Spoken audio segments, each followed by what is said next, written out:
hello hello hello hello सम्पूर्ण कान त बन्द हुन्छ र उस्तै मलाई त केही भएको छैन युट्युब यसमा चाहिँ ठाडो छ कि मनकामना केबुल कारमा त्यहाँ चाहिँ मलाई काम बन्द हुन्छ यो त मेरो चाहिँ भएको परिचित सम्पूर्ण ल यो पारी चाहिँ नि देखिने दृश्य भनेको नमस्कार झोरले भन्दै छन् यो सबै दृश्य चाहिँ नि सिद्धार्थ केबुल कारको है मित्रहरू अनि एउटा जुम गरेर सिद्धार्थ केबुल कार यता माथि नुवाकोट जानको लागि जुन हेर्नको लागि बनाइएको छ होइन 1 वर्षदेखि सञ्चालनमा आएको छ यस्तो यसैको लागि हो यसमा चाहिँ तपाईँहरूलाई मैले के भन्न चाहन्छु भने हामीले चाहिँ देश विदेश गएर विभिन्न ढङ्गले आफ्नो कुराहरूलाई सेयर गर्छौँ अनुभूतिहरू आफ्नो सबै चिजहरूलाई चाहिँ सेयर गरिन्छ भने सिद्धार्थ केबुल कार र देशभित्र भएका चिजहरूलाई पनि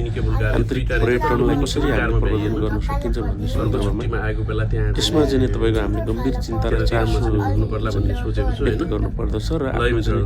आन्तरिक पर्यटन प्रबन्धन हुने ठाउँहरूमा चाहिँ हुनुपर्छ र त्यसलाई चाहिँ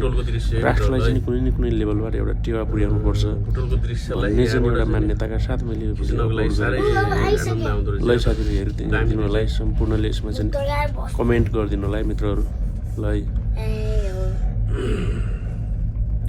दामी है दामी